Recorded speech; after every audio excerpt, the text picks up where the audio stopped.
윤정석 변호사입니다. 이번 동영상에서는 경찰은 왜 범죄자의 편에 섰나, 판결문 70 사건이 증명한 수사기밀 유출 카르텔이라는 제목으로 2020년 이후 경찰의 공무상 비밀누설 범죄 현황에 관해서 설명드립니다.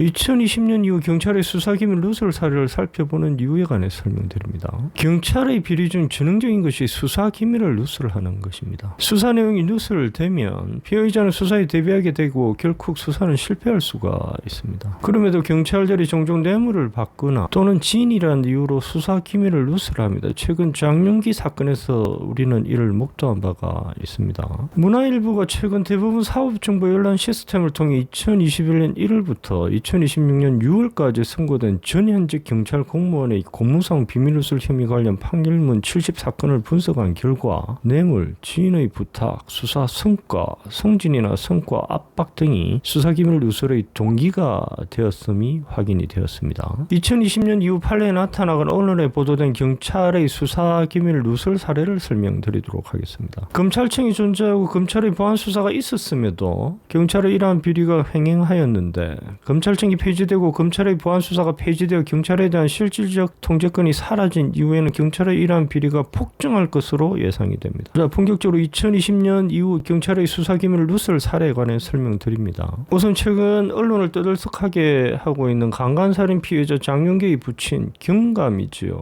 에게 수사 상황 등 누설된 사건입니다. 광주 광성경찰서 경찰관들이 강간살인 피해자 장윤계의 부친 경감과 수차례 통화하며 사건 진행 상황, 범행 차량, 휴대전화, 유기 장소 등에 관한 수사 기밀을 누설하였다고 합니다. 그러자 장윤기 부친은 장윤기의 집에 가서 리얼도를 파기하고 사건 관련 휴대전화 4개를 폐기하고 케이블 타일을 은닉했다는 것입니다. 고 이승균님 관련 경찰의 수사보고서 원본 유출 사건입니다. 2023년 11월 인천경찰청 마약범죄수사계는 마약 투약 혐의로 배우 L씨 등 8명을 내사 중이라고 밝혔습니다. 관련해 다수의 언론이 국내 정상급 영화배우, 특유의 전 목소리라는 설명을 덧붙여 앞다퉈 보도하면서 해당 배우가 이승규 씨라는 추측이 기정사실화가 되었고요. 이승규 씨에 대한 1차 공개 소환 조사에서 진행한 간이 시약 검사 결과 마약 음성으로 판정이 되고 이어진 국립과학수사연구원 정밀감정 결과에서도 모두 음성으로 판정이 됩니다. 그럼에도 불구하고 경찰은 2, 3차 공개 소환 조사를 강행하고 3차 소환 조사의 경우 이승규 씨 측이 비공개 진행을 요청했지만 경찰이 받아들이지 않고 조사 자체도 19시간에 걸쳐 진행이 됩니다. 이승균 씨 측은 3차 소환 조사 이후 거짓말 탐지 검사를 요청하며 경찰의 비공개 소환을 재차 요구하고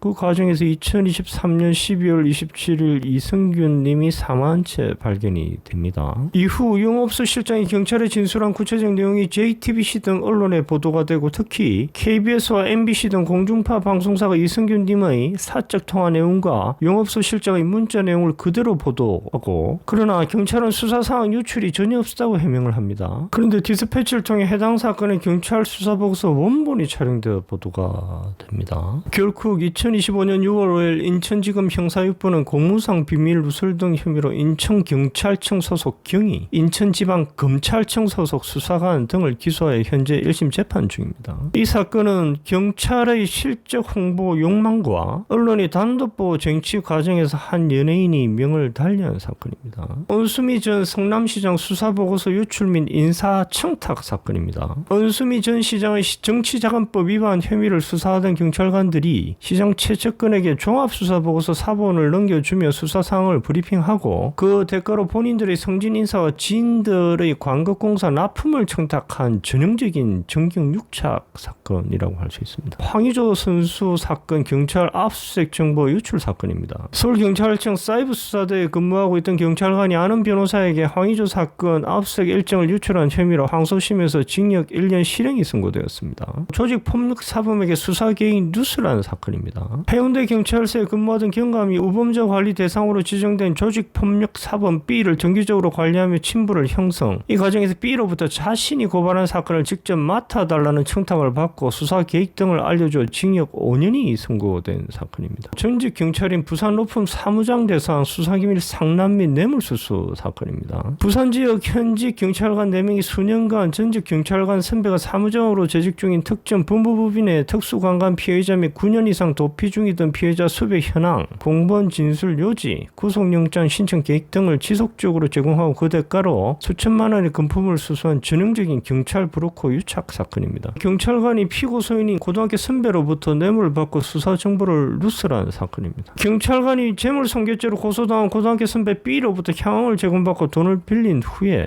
사건을 혐의 없음으로 송치를 하려 하였으나 수사심의관의 의견에 따라 송치해야 할 것 같다고 내부 결제 진행 사항에 대해서 알려줍니다. 이에 B가 청문감사실에 가서 항의를 하겠다고 하자 B에게 유리한 참고인 C의 진술본부 취지 확인서를 제출받고 C를 재조사하여 수사심의관 의견에 따라 작성했던 수사결과보고서 기소 의견이었죠. 삭제하고 새로운 수사결과보고서 혐의 없음 의견을 작성해서 결재를 상신합니다. 그리고는 B에게 전화해서 오늘 C를 추가로 조사했는데 확인서 내용과 같이 B에게 유리하게 진술하였다. 이를 근거로 혐의 없는 것으로 결재에 올렸으니 사건이 마무리될 것이다는 취지로 수사 및 내부 결재 진행 사항을 누설해서 징역형의 집행유예가 선고된 사안입니다. 이 사건은 뇌물을 수수하고 뇌물 공유자에게 유리하게 수사를 하고 수사 기밀을 누설한다는 전형적 형태의 부패 범죄라고 할 수 있습니다. 다음으로 경찰관이 조폭과 관련된 병원에 대한 고소사건 수사 기밀을 누설한 사건입니다. 고위직 경찰관인 경감이 조직폭력배인 B의 소개로 알게 된 병원 행정부원장인 C를 통해 병원 치료를 무료로 받은 후 병원 원무 부원장이던 D가 병원의 사무장 병원 사실, 진료비 사기, 조폭 연관성 등 병원 비리에 관한 고소장을 제출하여 담당 경찰관으로 배정되자 D에게 증거가 없어 수사를 할 수 없다, 증거를 가져오라고 종령하다 D의 진정으로 수사에서 배제가 됩니다. 이후 자신이 무료로 치료받은 사실이 폭로될까 우려해서 고소장 접수 사실, 고소 내용, 향후 수사 개시 여부와 수사 방향을 조직폭력배인 B에게 누설해서 실형이 선고된 사안입니다. 다음으로 직속 상관의 부탁으로 증거 자료를 넘긴 경찰관입니다. 광주지역 경찰관이 자신의 직속 상관으로부터 수사 중인 피의자가 불구속 상태로 수사를 받을 수 있게 해달라는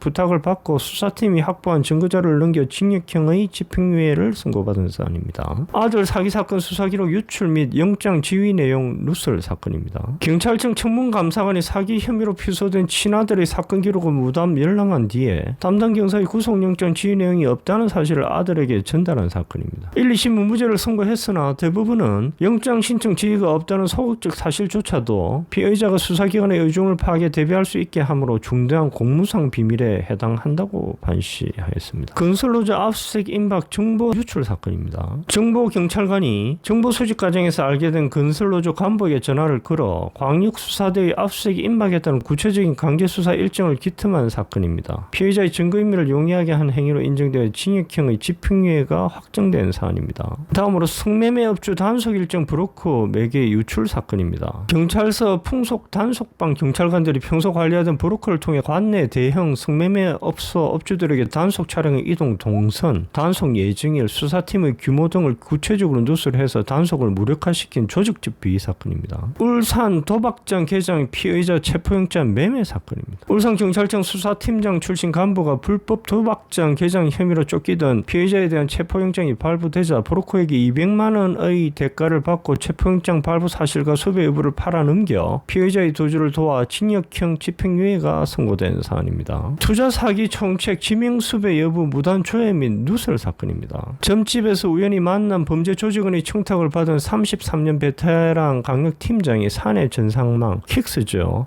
무단 접속해 대규모 투자 사기 총책의 지명수배 여부를 확인해준 사건입니다. 직무상 접근 권한을 사적으로 남용해 실형이 선고되었습니다. 광주 재개발 비리 압수수색 및 영장기각 서류 유출 사건입니다. 주택 재개발 정비사업 비리를 수사하던 광주경찰청 경찰관이 건설사 관계자에게 압수수색 계획을 사전에 유출하고 이후 고교 동문들에게 구속영장 기각 결정문 등 핵심 수사 서류를 무단으로 빼돌려 수사 동력을 약화시켜 징역형 집행유예가 선고된 사안입니다. 사건 브로커 연루 가상화폐 사기 영장 정보 정보 유출 사건입니다. 광주 전남 지역의 대형 사건 브로커 성모씨의 청탁을 받은 전남경찰청 소속 경감 등 7명의 경찰관이 그액의 사기 혐의를 받던 가상화폐 투자 사기범 탕모씨에 대한 압수수색 영장 청구 시점과 수사팀의 내부 동향을 낱낱이 유출해 뇌물을 챙긴 부패 사건입니다. 보이스피싱 조직 지명 수배 정보 무단 조회 및 방조 사건입니다. 현직 경찰관이 평소 알던 보이스피싱 조직원의 부탁을 받고 수배 차량 검색 시스템과 내부망을 이용해 해당 조직원 및 공범들의 수배 상태를 확인해 주어 조직의 도피 및 증거 인멸을 사실상 방조한 혐의로 실형이 선고된 사안입니다. 불법 도박 사이트 관련 정보원에게 압수수색 수사 개시 정보 누설 사건입니다. 전주지역 경찰 고위 간부인 경감이 불법 도박 사이트 조직과 관련하여 압수수색 수사 개시 정보 등을 정보원에게 9차례 넘겨 징역형 집행유예가 선고된 사안입니다. 아들과 유흥주점을 운영하던 경찰관이 아들에게 단속 기밀을 유출한 사건입니다. 경찰관이 아들과 함께 유흥주점을 운영하면서 수익을 공유하던 중 아들에게 게임장 단속 공문 하달 사실을 누설해서 징역형 집행유예가 선고된 사안입니다. 경찰관의 아들은 불법 사행성 게임장, 유흥업소 등에 종사하던 지인과 친분이 있었고요. 서울경찰청 팀장 등 경찰관이 성매매업소 단속 관련 수사 정보를 유출한 사건입니다. 서울지방경찰청 팀장, 정보계장 등이 성매매업자에게 성매매업소 단속 정보를 유출해서 징역형 집행유예 선고가 된 사안입니다. 경찰관이 장례업자에게 변사사건 정보를 누설한 사건입니다. 경찰관 3명이 89건의 변사사건 정보를 장례업자에게 누설해서 징역형 집행유예가 선고되었습니다. 그중 한 경찰관은 경쟁 장례업자에서 차량이 먼저 변사사건 현장에 도착하지 못하도록 경찰 출동을 지연시켜달라는 부탁을 받기도 했습니다. 해양경찰이 불법조업 단속 정보 등을 누설한 사건입니다. 해양경찰이 불법조업 단속 정보 및 민원 신고자의 연락처 일부를 누설해서 선고유예 판결을 받은 사안입니다. 경찰관이 조직폭력배들의 폭행사건 수사 정보를 누설한 사건입니다. 경찰관이 폭행사건 관련 전날 밤 발생한 조직폭력배의 폭행사건 발생 경위 및 장소, 경찰 출동 경위 및 방법, 피해자들 및 피해자들 인적 사항, 범행 동기, 체포 일시 및 인원, 조직폭력배 조직의 가입, 탈퇴 사실 등을 조직폭력배들과 친분이 있는 자에게 카카오톡으로 누설해서 징역형의 집행유예가 선고된 사안입니다. 경찰관이 식품위생법 관련 참고인 진술서를 지인에게 누설한 사안입니다. 대구지역 경찰서 정보담당 경찰관이 식품위생법 위반 사건 참고인의 진술서를 지인에게 누설해서 징역형의 집행유예가 선고된 사안입니다. 경찰이 게임장 운영자로부터 뇌물을 받고 게임장 단속 정보를 누설한 사건입니다. 경찰서 수사과 경찰관이 게임장 운영자로부터 성매매 향응 등을 제공받고 게임장 운영자에게 전화해서 압수영장이 발부되고 곧 들어간다, 빨리 문 닫는 게 맞겠다고 말하는 등 수사 상황, 영장 등 단속 정보를 누설해서 징역형의 집행유예가 선고된 사안입니다. 경찰관이 전 상관의 요청으로 특정인의 지명수배 정보를 누설한 사건입니다. 경찰서 형사과에 근무하던 경찰관이 전 상관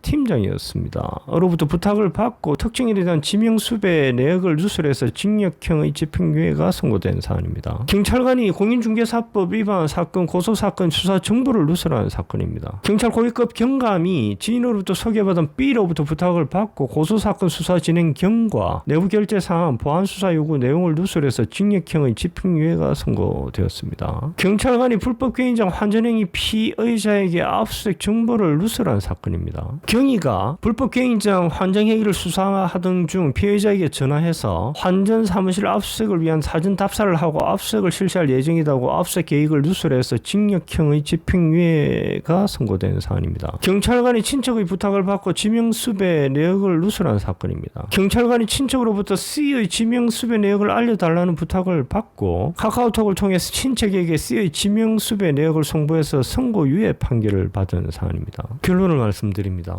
비리경찰은 뇌물수수 또는 상관 지인의 부탁으로 수사 기밀을 누설해서 뇌물 공여자 또는 지인에게 유리한 수사 결과가 되도록 획책하거나 또는 당해 경찰 스스로가 수사를 진행해서 뇌물 공여자 지인에게 유리하게 수사 결과를 도출합니다. 심각한 것은 뇌물 수수한 경찰이 체포 또는 단속 정보를 흘려 조직폭력배, 보이스피싱범, 도박사이트 운영자들의 도주를 도움으로써 수사 자체를 실패로 이끈다는 점입니다. 그리고 경찰이 수사 수사 기밀을 누설한 범죄는 강간살인, 특수강간, 범죄단체 조직, 정치자금법 위반, 보이스피싱 사기, 가상화폐 사기, 단순 사기, 성매매, 도막장 개설, 불법 개인장, 불법 조업, 식품위생법 위반, 의료법 위반, 재물손괴 등 거의 전 범죄를 포괄하고 있습니다. 검사가 보안수사 요구권 및 보안수사권을 행사함에도 경찰의 이러한 부패 범죄가 횡행하였는데 검사의 수사권이 완전 박탈되어 경찰에 대한 실질적 통제력이 상실된다면 뇌물수수와 더불어 경찰의 이러한 부패 범죄는 폭증할 것입니다. 처벌받아야 할 사람이 처벌을 받고 처벌을 받지 않아야 할 사람이 처벌을 받지 않아야 그 나라의 치안이 제대로 유지가 될 것입니다. 경찰의 이러한 비리 부패 범죄의 폭증은 남미에서 목도하는 조직 폭력배의 사회 장악과 사기 등 범죄 천국으로 우리나라를 이끌 것으로 예상됩니다. 자, 오늘 이 정도로 하겠습니다. 감사합니다.